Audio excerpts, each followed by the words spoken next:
Good morning, everyone. I'm going to start with the topic Indian economy during reforms and assessment, and the book is NCERT Class 11 Economics.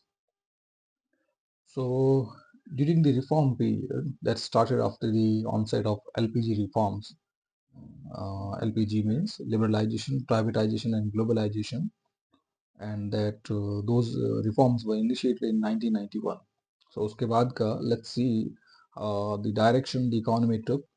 The growth of GDP it increased from 5.6% during 1980s to 6.4% during 1992 to 2001. So पहला assessment ये.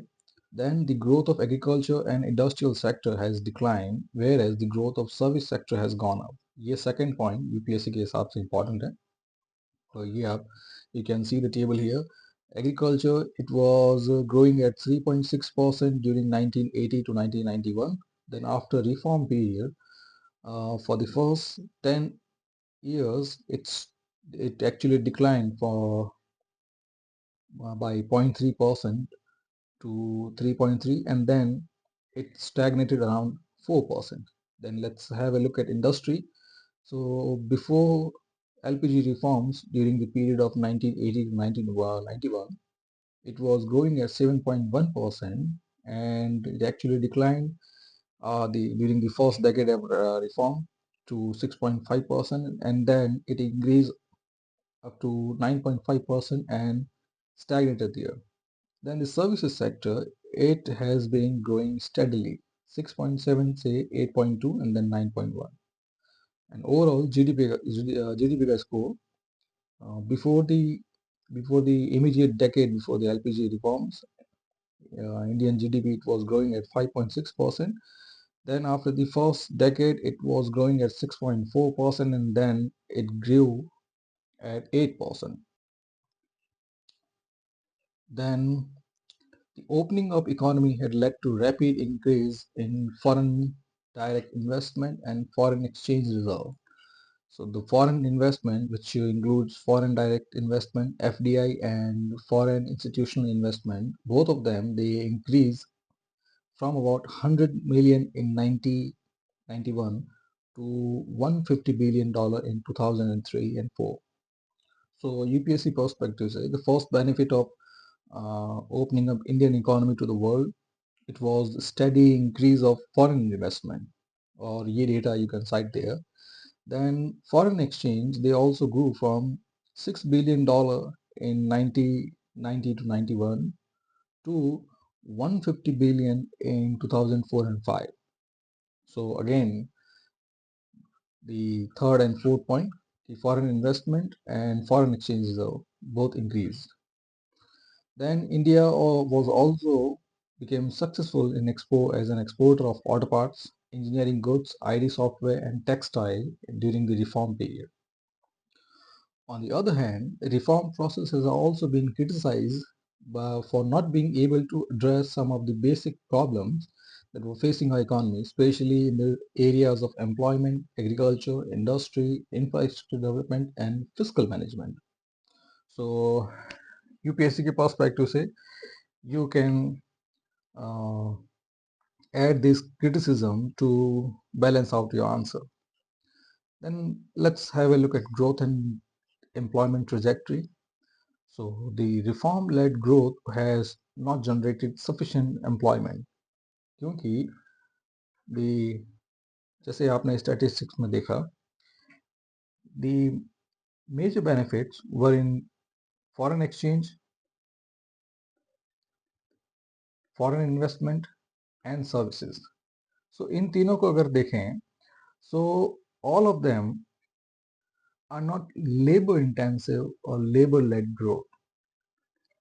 इसका मतलब है कि अगर किसी industry में if it grows, let's suppose we take the example of agriculture and industry, and we know that both of them they are both capital and labor intensive. It means कि industry या agriculture कोई भी activity you want to run it, you need manpower. So manpower के साथ if your industry, if your occupation it grows, then जो भी extra जो भी profit होगा, either it will be divided among the people, or the same capital it will be employed somewhere, specially क्योंकि अगर कोई इंडस्ट्री कैपिटल इंटेंसिव होती है, then may be with time there is a depreciation of capital. So कुछ investment जो है वो modernisation पे भी लगेगा, इंडस्ट्रियलाइजेशन पे लगेगा, रिफॉर्म्स पे लगेगा, इम्प्रोवाइजेशन पे लगेगा. But overall the same investment it will follow a cyclical approach. And agriculture में भी इफ इट ग्रोज, जितने भी लोग हैं those are employed in agriculture, they will also get benefit in terms of higher wages, in terms of lower prices. But if the increase in services sector, so यहाँ पे problem ये होती है, the services sector they are neither capital intensive nor labor intensive. एक single person भी from a remote corner can dry out a business, an occupation. जैसे let's suppose we are talking about writing, even teaching. मैं अपनी बात कर लेता हूँ. So I'm at my home and I'm, or you can say I'm working remotely, और यहाँ से I'm providing my services. हाँ, ये मेरा टाइम लग रहा है. I need to work hard to provide better services.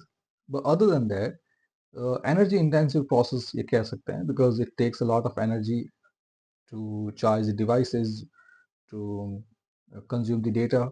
But other than that, no other capital are being employed. And labor intensive की बात करते हैं तो I am self-employed person. So इससे जो भी remuneration होगा, it goes into my pocket and then to meet the energy demands. So that's the problem with service sector. If service sector is growing, it is not likely to provide higher employment. And फिर again the Oxfam report आप देखते हैं that wealth inequality is increasing, and that's because of the high proliferation of service sector. Because service industry, they can be one man enterprises. Service industry को चलाने के लिए you don't need anything else. You can run by your own. And even if services sector are employing a lot of persons, such as you can say software industry, so they are employing a lot of software specialists, software engineers. Even then, the major profit is it is being accrued by the entrepreneur. So all in all, the benefits are not being redistributed. So which is why the service-led growth is not good for overall increase in the overall development of the country. And फिर ये भी है, service-led growth, service sector, it does not generate sufficient employment. जैसे अब जो AI हो गया, ML हो गया, VR, AR, Meta, quantum physics, तो इन सब को आप देखते हैं. Even nanotechnology and biotechnology, you can place them in industrial sector. But service sector की बात कर रहे हैं, AI, ML, VR, AR, meta, all these sectors, अब you do not need too many hands. A single software engineer can handle most of the generalized work or most of the paperwork. And even जो subordinate work होता है, especially the clerical work, it is going to be affected a lot, because the same clerical work it can be um, assigned to artificial intelligence, such as the chatbot such as chat GPT. अब यहाँ पे इन chatbots को those who are handling clerical works, you don't need too many clerks. यहाँ पे you can have one human feedback. एक human feedback who can look over the data and see the minor errors and correction, and supervise over the process. Other than that, the rest of the clerks, they are done away with. So that's why service-led growth is not and will not generate sufficient employment. Then let's talk about reforms in agriculture. Then statistics में हमने देखा है कि इस agriculture growth has been stalling and even decelerating. So the reasons, the public investment in agriculture sector, especially in infrastructure, irrigation, power, roads, market linkage, research, they play a crucial role in the and has played a crucial role in the green revolution. Then during the reform period, the focus it has shifted from agriculture to the overall growth of economy. उसकी वजह से agriculture suffered a lot, क्योंकि ये सब जो investment हैं initially जो reform के पहले 5 ईयर प्लान में शुरू से ही जो एग्रीकल्चर एंड इंडस्ट्री पे जो फोकस था, it got shifted away because now country it need to focus on overall growth, and then growth was also happening in service sector, and numbers matter a lot.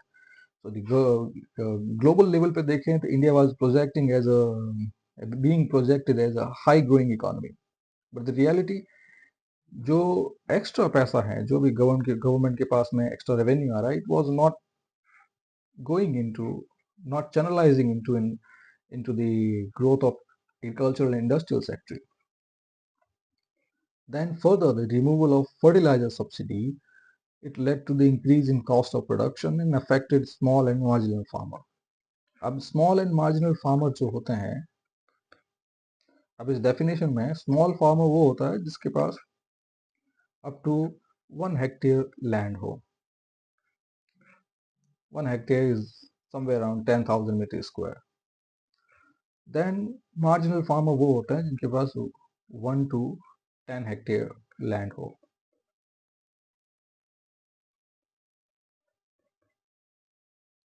Sorry, not marginal, medium. And then 10 hectare plus will be known as large landholder, large farmer. These are the broad classification. और आपको और अगर इनमें चाहिए तो marginal farmer जो होते हैं, स्मॉल एंड मार्जिनल फार्मर, ये भी डिवाइड हो सकते हैं.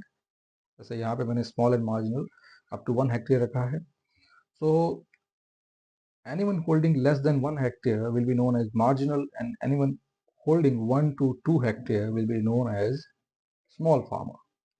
Then उसके ऊपर का जानते हैं, medium is anyone that's holding 2 to 10 hectares and 10 plus.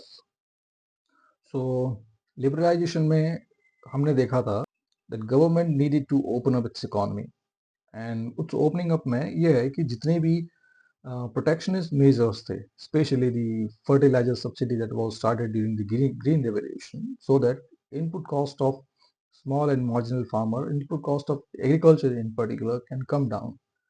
But the LPG reforms and now we have the upper hand of foreign institution, and they wanted to remove all those restrictions and all those amenities that were being provided.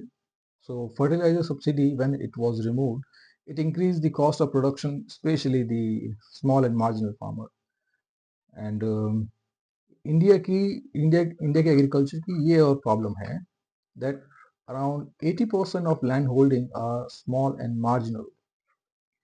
So which means 80% land holdings हैं, they are up to 1 hectare. And ऐसी situation में जो agriculture production है will not be remunerative. First उसका reason ये है that India is a rain fed country, irrigation facilities है नहीं. Then during the reform period जो ये जितने भी इंफ्रास्ट्रक्चर इन्वेस्टमेंट हो सकते थे दे वर स्टॉल्ड. सो और फर्दर जो इरिगेशन पोटेंशियल डेवलप हो सकता था, it could not happen. So first rain-fed agriculture, then lack of irrigation. Third one is lack of market linkages. क्योंकि इंफ्रास्ट्रक्चर जब हॉल्ट हुआ तो जो मार्केट लिंकेजेस होते हैं, specially the forward and backward linkage in terms of mandi and transportable roads, वो सब भी they got affected. And the last one is disguised employment. disguise employment as the name suggests that Indian agriculture में अभी भी बहुत सारे लोग जो हैं they are employed when their presence or absence it does not make any difference in the output. इसका मतलब है कि अगर एक्स्ट्रा 4 लोग कम भी कर दिए जाए तो भी सेम प्रोडक्शन रहेगा और एक्स्ट्रा 4 लोग बढ़ा भी दिए जाए तो भी the production will be same. So तो जो एक्स्ट्रा जो लोग हैं those are being employed in agriculture, अब they are proving burden to those small and marginal farmers, क्योंकि इनका जो अपकीप है, all the material upkeep, it is being paid by those farmers. So even if modern technology, modern seeds, hybrid seeds, pesticide, irrigation facility, इन सब के साथ भी if one such farmer produces a larger amount, वैसे 1 hectare से ज़्यादा होगा नहीं, but जितना भी है all of it will be consumed by the people themselves. जब 1 हेक्टेयर के अंदर ही 10 लोग लगे हुए हैं, then you can understand the situation. Then with the commencement of WTO, जो कि सेम टाइम है, हमने एक और वीडियो में देखा है, I have made video on WTO specially, and उसमें the Marrakesh agreement of 1994. So Indian reform 1991 and the transition of GATT to WTO, it happened around the same time. Then WTO regime के अंदर there were many policy changes such as reduction in import duties on agriculture products, removal of minimum support price, and lifting of quantitative restriction on agriculture products. अब एक बार one by one देखते हैं कि ये सब क्या है. So LPG reform का first pillar, it was to remove all those barriers to trade and remove all the restrictions, and import duty was one such restriction. So import duty क्या होता है? Whenever you import something, import means to buy it from outside, buy it from other countries. Then in order to bring parity to the domestic producers, अगर उनको आप protect करना चाहते हैं, then this can happen only when you make it expensive. और इसको दूसरी slide पे समझते हैं.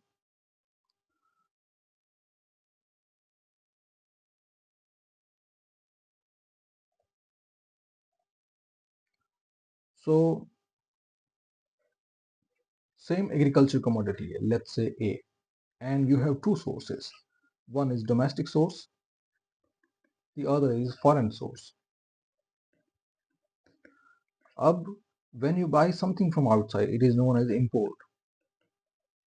And now, agar import hoga, import of something, some agriculture commodities. So, the domestic agriculturists, domestic farmers, they will be affected. क्योंकि अगर बाहर से ही you are buying, you are importing cereals, you are importing grains, then जो produce किया जा रहा है, those the stock that is being produced by domestic farmer, अब उनको बराबर प्राइस नहीं मिलेगी, price parity will be lost. क्योंकि इशू ये होता है that you import something only when it is cheap outside.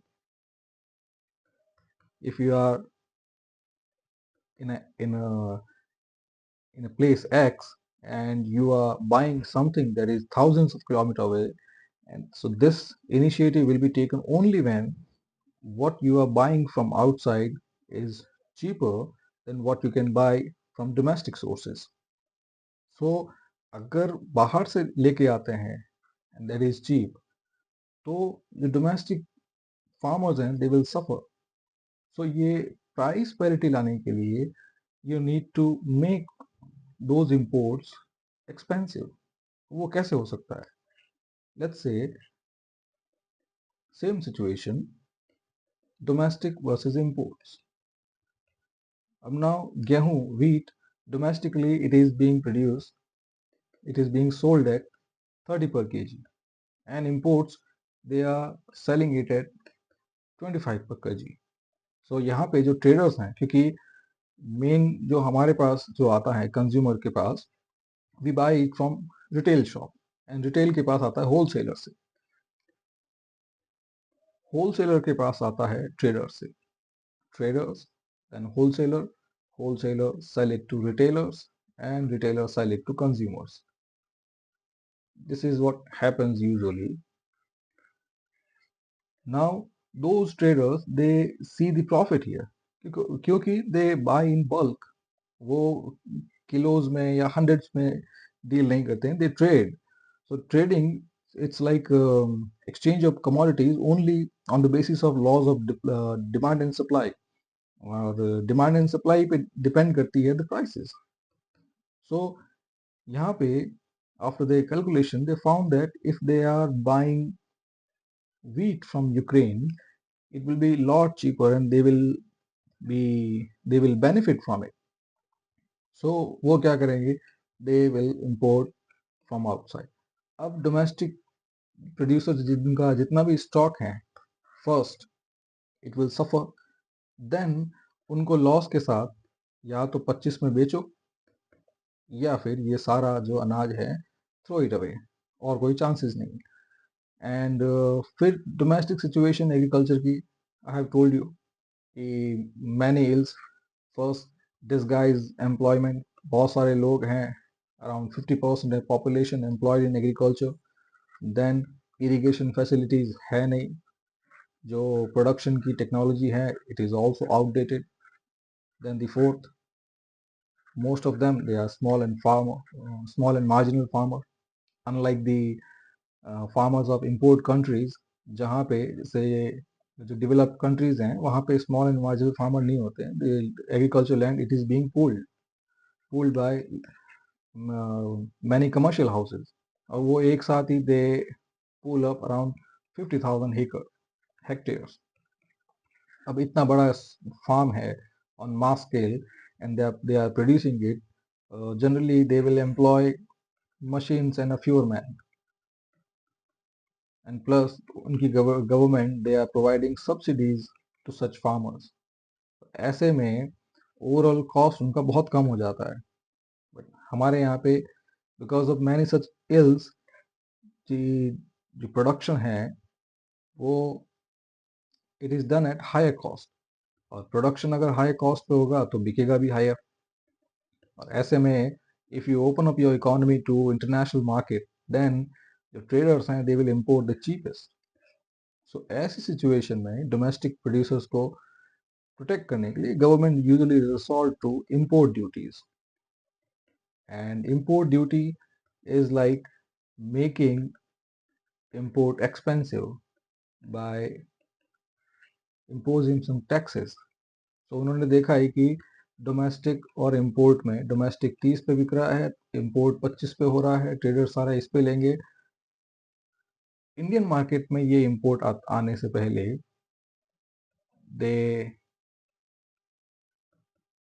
impose a tax of 5 import duty of 5 rupees per kg। Now अब दोनों को पैरिटी मिल गई। अब Indian domestic producer they are also selling 30 and import is also being sold at rupees 30 per kg। so this is the situation। but WTO के commencement के बाद ये सब जो subsidies हैं और ये restrictions हैं, import duties हैं, they need to be minimized। then the role of the removal of minimum support price। अब let's see the issue of minimum support price।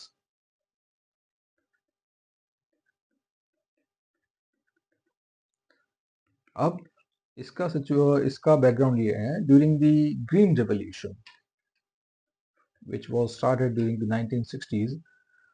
अब इसका बैकग्राउंड भी that we had to import grains from America, grains from the USA, which was very humiliating, and diplomatically, strategically it was an error। strategic and domestic humiliation, ये दोनों को इसमें कर सकते हैं। so this humiliation was because domestic तो समझ में आता है, अगर आपको अनाज भी अगर आपको दूसरों से मंगाना पड़े, then you are in really a dire situation. First, it dents the image of India at the international level.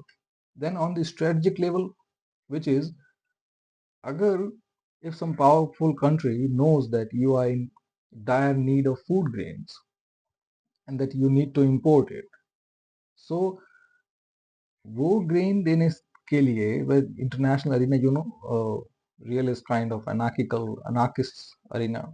No power, no global watchdog, no rules. So in that anarchical situation, any powerful country will try to wring your hand or try to take advantage of the situation. So this will be a strategic calculus, because if this situation happens more than twice, then you become dependent and you become embroiled in the global politics. And then all the countries that can wrench that can squeeze your neck, or they can pressurize into you into doing anything. And I am not bluffing. Let's take the situation of Sri Lanka. अगर आपको लगता है कि मैंने कहा है कि if you are in such a critical situation, anything, any country can bend you to do anything. उसका ये देखिए, Sri Lanka, it was in high foreign debt foreign debt situation. उसके पास कर्जा बहुत सारा था. And in order to pay the debt, first it approached everyone. It approached the USA, it approached India. लेकिन अगर कोई भी इसके फॉरेन डेट को स्पॉन्सर करने के लिए, फाइनेंस करने के लिए was not ready.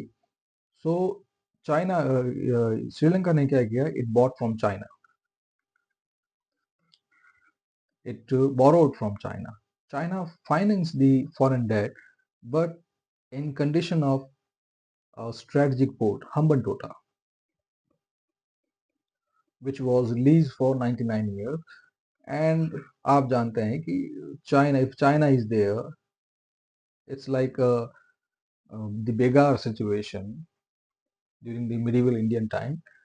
If you borrow from one zamindar or nagar seth during that time, it was likely that you are never going to repay the debt, क्योंकि वो फिर कुछ न कुछ उनकी टर्म्स एंड कंडीशंस हैं, कुछ न कुछ मैनिपुलेशन है, टैम्परिंग विद द अकाउंट्स है, कुछ भी करके they will make sure that you remain bonded to their service. Well, China ने भी यही कुछ किया है, that this port which has been leased to China, Hambantota port, this has become a strategic port. यहाँ से China, it controls the Indian Ocean, it controls the growth of, or the contours of Indian economy, and it also controls the passage of goods through Indian Ocean. So whatever the Chinese mind over there, my point was that such a strategic situation, they will likely make you fall for the biggest errors, biggest diplomatic or geopolitical errors. So उस time पे when we burnt our fingers, तब government ने सोचा है कि no, we cannot fall into such situation one more time. तो green revolution start हुई 1960s में. अब ग्रीन रिवॉल्यूशन जानते हैं 1960s के पहले 1950s, मतलब सिर्फ 10 साल पहले ही we got independent, and the situation was very poor. 80% of people were employed in agriculture, and the economy all in all were in tatters. लोगों के पास पैसा ही नहीं है, कुछ भी नहीं है.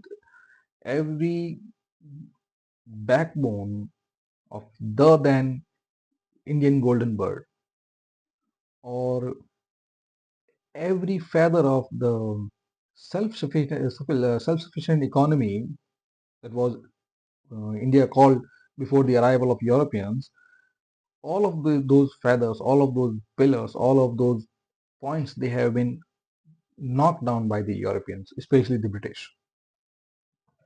Agriculture it was ruined. Indian handicraft industry or cottage industry, it got ruined. Indian industrial sector, it could not be allowed to develop. Indian financial and capital sector, they were not there. Education, it helped in the subservience of the British and the Europeans. So all in all, उस वक्त की situation को देख के we could not have assumed that the farmers, the Indian farmer, they will readily accept the proposals of green revolution, which were high yielding varieties, irrigation, up then loans as well.